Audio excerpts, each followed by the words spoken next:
Boa tarde, pessoal, quase boa noite, né? Vamos aqui adiantar agora o estudo do livro Portugal Templária, Vida e Obra do Templo, certo? Vamos para mais um episódio e começando agora do capítulo 3, viu, pessoal? Todas as segundas-feiras nós vamos fazer lives, estudos sobre o livro Portugal Templário e o livro A Ordem de Cristo e o Brasil, que são estudos que se complementam, pessoal. Viu? Eu coloco aqui meu jogo da Mega Sena. Então, são estudos que se autocomplementam, que é para que vocês possam entender como funciona é,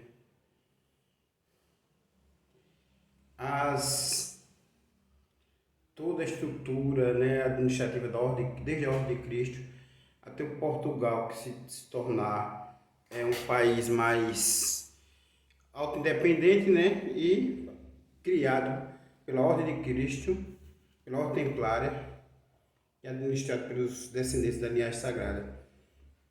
Vocês vão ver duas versões da mesma história e aqueles que tiverem mais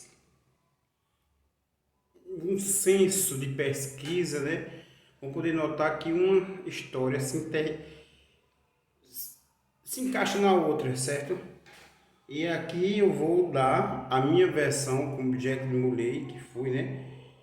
Tive esse nome de 1244 a 1314, quando eu fui queimado na fogueira de Filipe Belo, lá na França, certo? Sendo eu na época Jack Borgonha de Molay, né? Conto eu aqui o meu lado da história, né? Como me foi contado e como eu vivenciei, certo? Esse período de administração de Portugal pela Ordem Templária. Então, as siglas da matriz de Lourdes: Santo Antônio e dos Porcos, São José dos Carpinteiros, Santa Luzia dos Trolhas, o Diabo dos Pedreiros. Tradicional. Com muitas igrejas e mosteiros de veneranda antiguidade, também a matriz de Lourdes está decorada com suas paredes exteriores por enigmáticas siglas companheiris, geralmente atribuídas a agremiações de construtores livres, né, maçons. Estes constituíram a primitiva maçonaria operativa como arte real de levantar pedra sobre pedra e trave sobre trave, sobretudo casas consagradas a fins espirituais, certo? Fazendo uso da geometria e da arquitetura sagrada, cujos segredos de arte, com o final destes verdadeiros maçons, com eles desapareceu.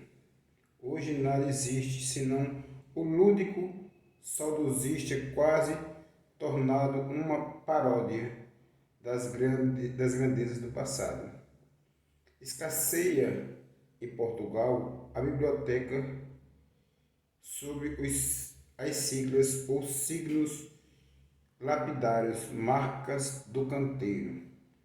Há todavia no meio da aridez e desconhecimento do assunto um livro que é feliz exceção à regra, editado pela Imprensa Nacional, Lisboa, em língua francesa. Trata-se daquele catálogo, sob siglas da autoridade do arquiteto do rei Joaquim Pocedônio Narcísio da Silva, datado de 1868, obra rara, depositada na Biblioteca Nacional de Lisboa, com a referência 2G68090A.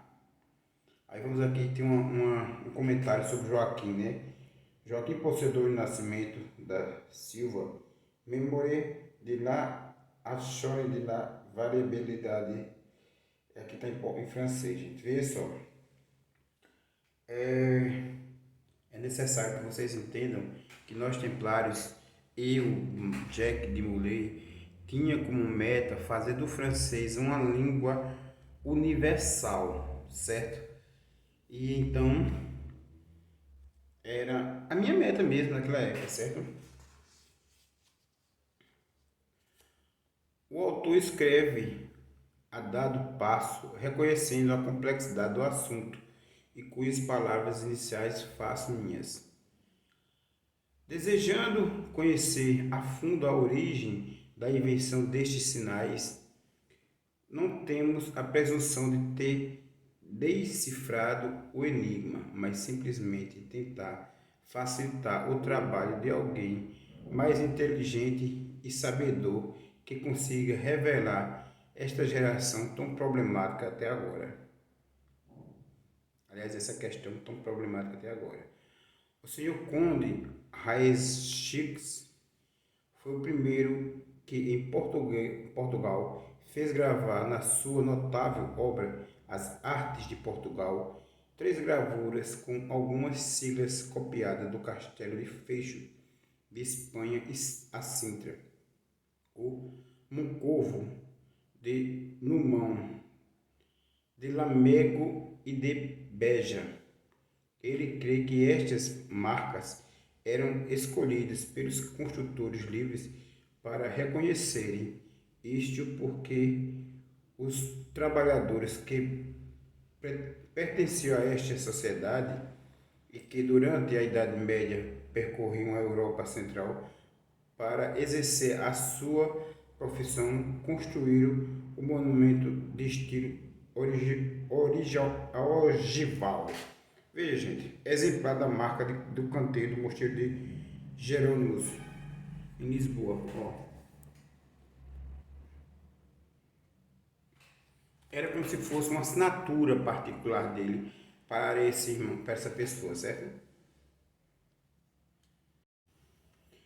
O pseudônimo da Silva prossegue em toda a extensão da sua obra.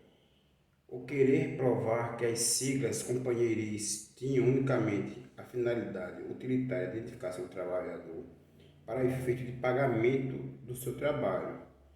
De certo que esta opinião está correta, mas só principalmente pois que a maioria desses sinais esculpidos são positivamente identificados como pertencentes ao espólio da simbologia místicas e esotérica, logo símbolos sagrados, os quais, nesses tempos medievais de intensa espiritualidade, sobreposta ao imediatismo temporal, certamente ninguém pensaria gravá-los como simples sinônimo de identificação pessoal, é como uma assinatura profissional, né? Com fins de natureza profana, salarial, muito menos nos edifícios religiosos. Esta obra de Posidônio da Silva viria a ser comentada em uma outra abordando a sigla do Paço de Sintra, de autoridade do Conde de Sabugosa. No que me toca, estou em crer que as siglas serviram como assinatura petroglífica, não pessoal, mas de coletividade companheiril, como se fosse uma identificação de uma loja, de uma guilda maçônica, certo? Ou confraria que assim deixava sua marca e seu ex-libris em determinada obra do seu empenho, ao mesmo tempo exprimindo em termos velados ou esotéricos, na linguagem universal da simbologia, o teor do doutrinal perfilhado pela mesma corporação.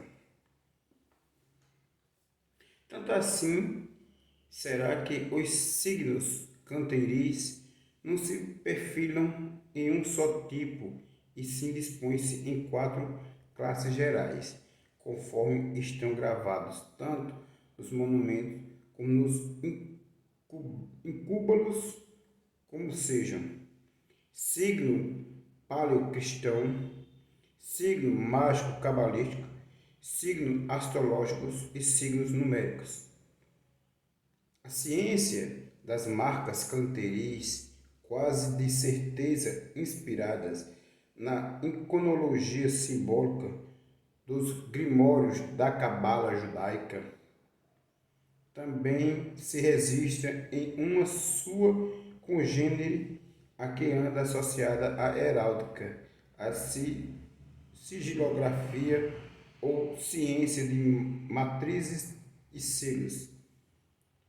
Em determinados aspectos, essas ciências lapidárias, englobando a simbologia numismática ou das moedas, estabelecem a relação de magia branca com a armarial medieval, especialmente no que toca aos símbolos, como diz muito bem o Marquês de Abrantes.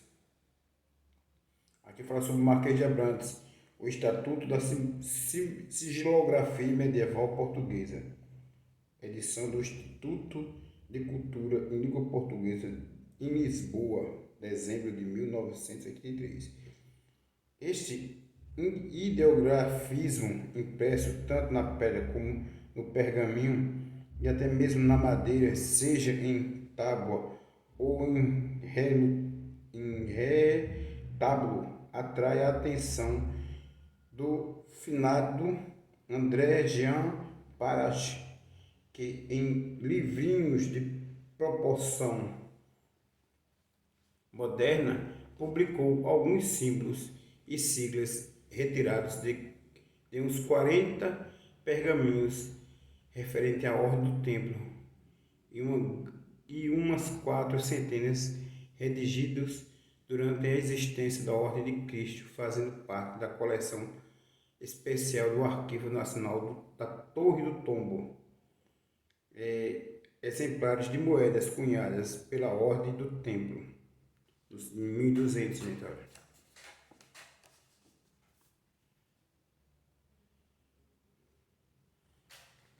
Na atualidade, né, esses conhecimentos ficaram gravados na minha mente, a ponto que hoje eu quero cunhar.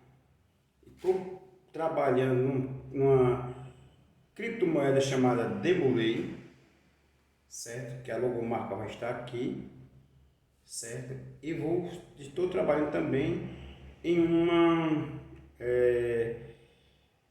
uma plataforma de estudos, onde você possa fazer o estudo da nova ordem de Cristo e receber bonificação pelos estudos e as postagens que você vai fazer em cima daqueles estudos, como se fosse uma rede social templária.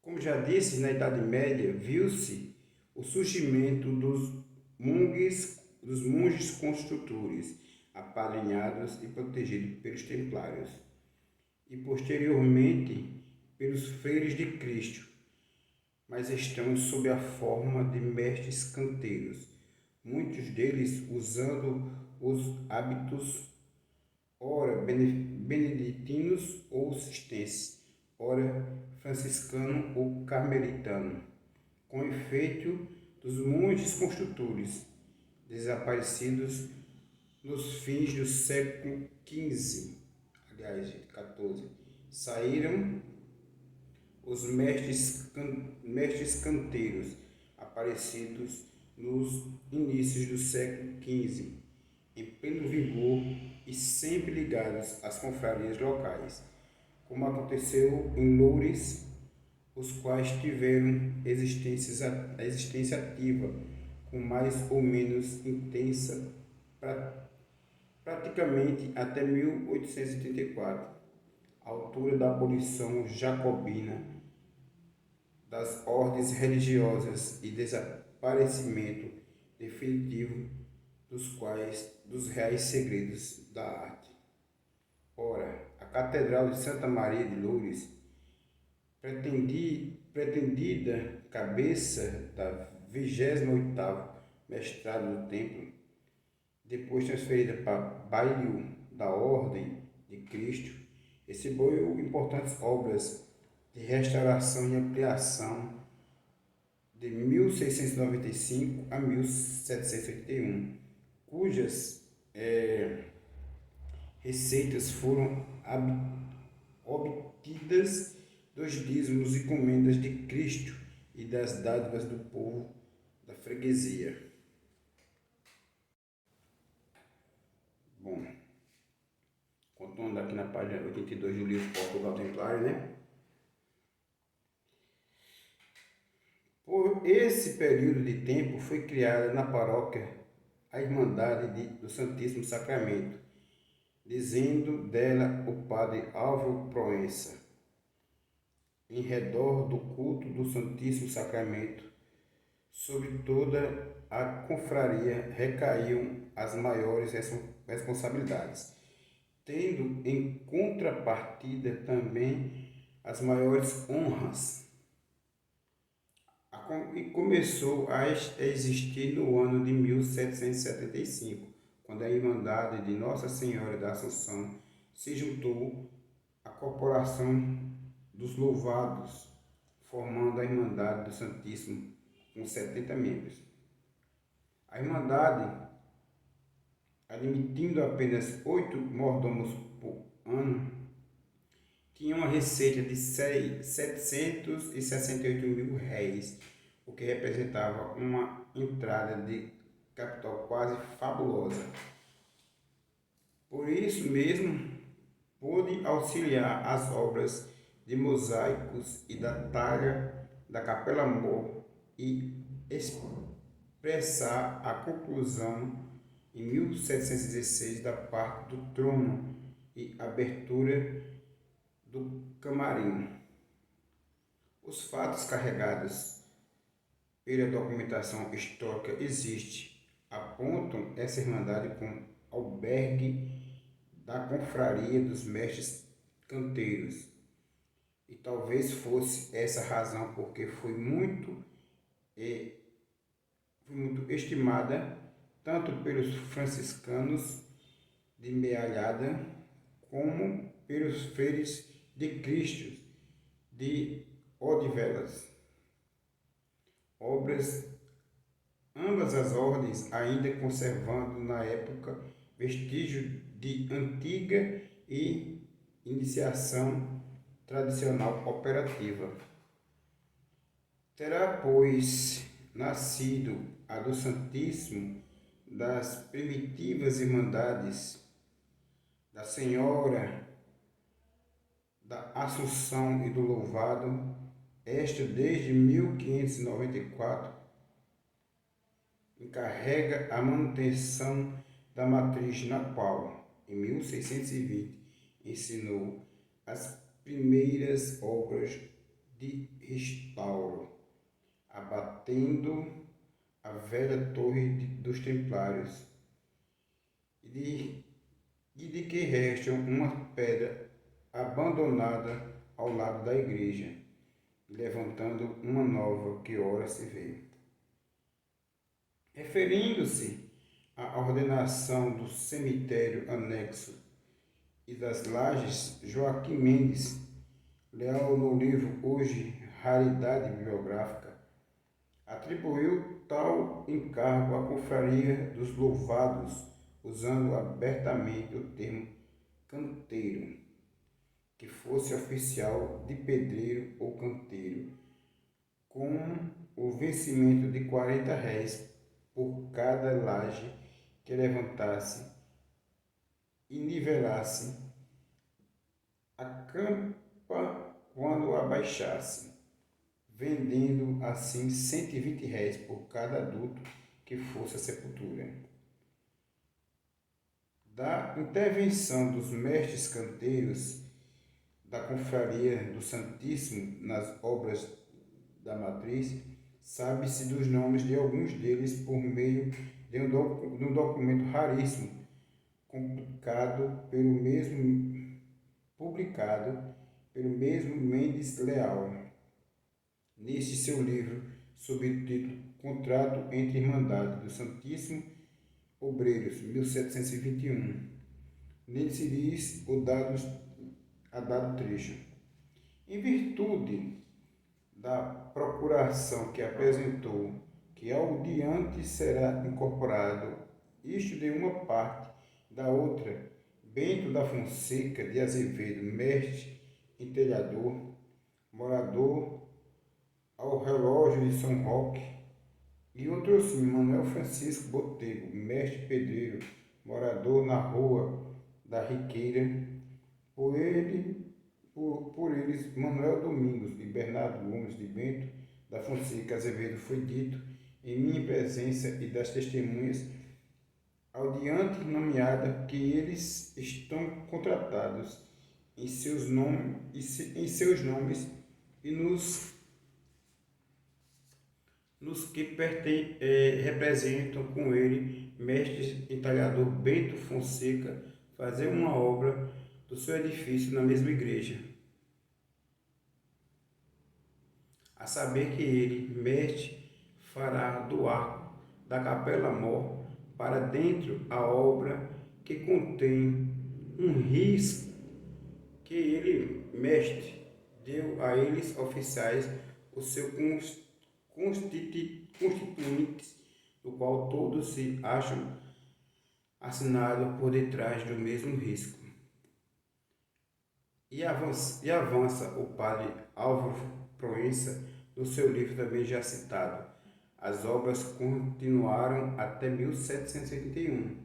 Neste ano a igreja foi reaberta completamente, restaurada e transformada em um amplo e maravilhoso templo.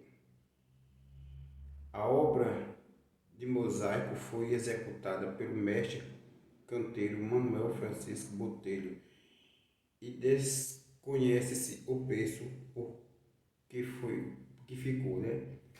A obra de talha do camarim da Capela Mor importou em 10.500 cruzados, quantia que foi paga ao artista e empreiteiro Bento da Fonseca pela Irmandade do Santíssimo.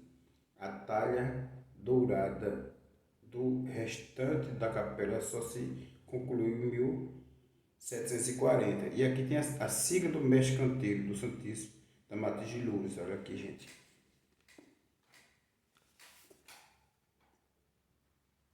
Essa é uma sigla de um mestre maçom que usava a construção do templo para se autoevoluir, certo?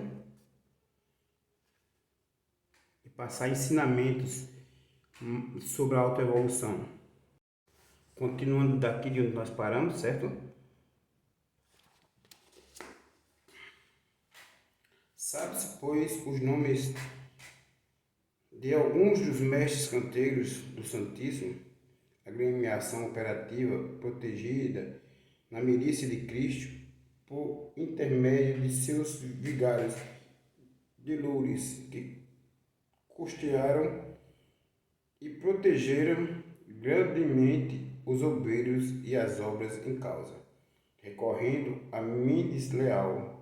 Veja-se agora quais foram os vigários da paróquia entre 1694 e 1794. De 1694 a 1733 foi vigário o Cavaleiro da Ordem de Cristo, veja só, gente, viu? Padre André de Carvalho, por 41 anos. Depois dele, de 1734 a 1745, foi vigário o Cavaleiro da Ordem de Cristo, Padre Estevão de Brito, por 10 anos. De 1752 a 1794, foi vigário o Cavaleiro da Ordem de Cristo, Padre Antônio José de Brito Barros, por 42 anos, tendo deixado a igreja já tanto quanto possuía em Álvaro Proença. Assim se chega ao ponto de entendimento que das iniciáticas marcas lapidares quem foram os mestres de Pérez, Lourenços e sobre que confrarias operavam, né? Sobre a confraria da Ordem de Cristo, que era a mesma ordem templária, gente. E todas à volta da matriz contém 60 siglas. Marca, creio, haver mais nas partes altas das paredes, onde a vista não alcança, com as figurinhas seguintes. Veja que são todas as assinaturas desses maçons, pedreiros livres, né? Que usavam a maçonaria operativa para construir prédios e assim passar ensinamentos nas paredes dos prédios. E esses prédios eram capelas da Ordem de Cristo ou igrejas da Ordem de Cristo. Ordem de Cristo, lembrando sempre que ficou com partes do patrimônio da Ordem Templária, certo? E administrada pelos mesmos templários ou então descendentes deles.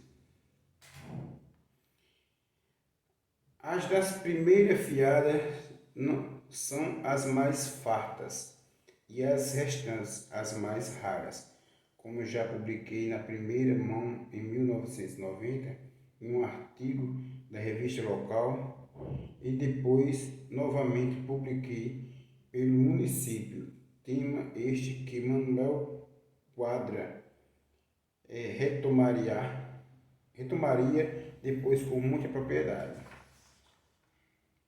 Bom, gente, aqui faltam 2 páginas para nós terminarmos esse capítulo, não temos concluído, né? Para irmos para o capítulo 4 na próxima segunda-feira, certo?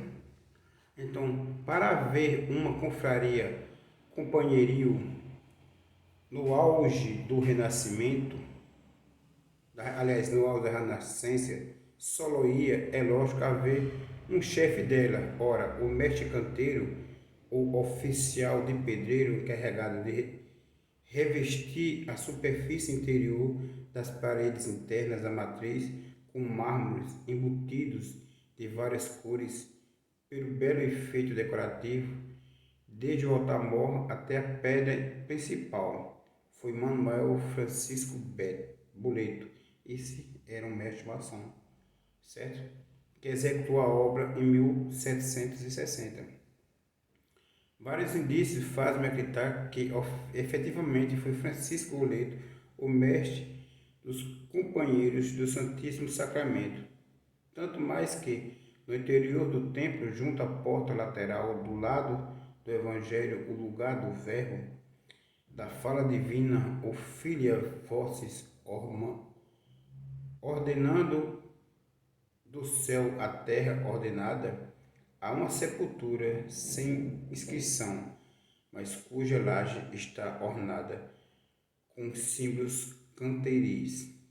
O interessante é que nela apresentam-se as mesmas siglas fartas já apontadas, acrescentando-se alfaias da profissão de canteiro, esquadro e pêndulo, martelo, escopo, maço sobreposto pela cruz. Está assinada a profissão de fé cristã do defunto quando vivo.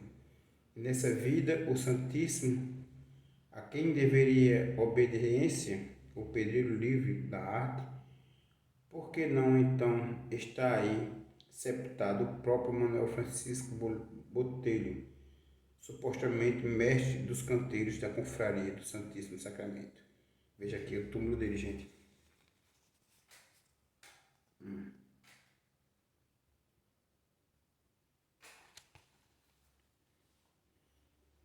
Pressuposta sepultura do mestre do canteiro Francisco Botelho, lateral da matriz de Lourdes.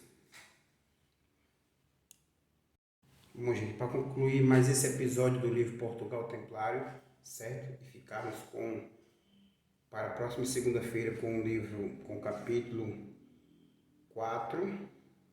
Sendo a letra S a inicial dessa confraria, encontra-se no seu significado esotérico o símbolo do duplo processo de evolução, a abertura para o alto e de evolução, curvatura para baixo.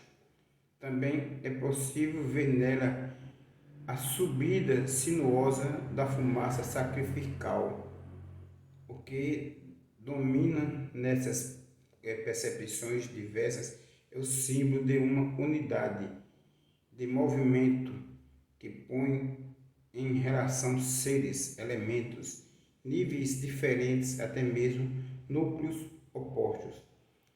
Já entre os companheiros, o S é sinal de sabedoria. Aqui, a sabedoria do Santíssimo Sacramento, como versão católica e popular do mais profundo Santo Graal, os irmãos do sangue real, né?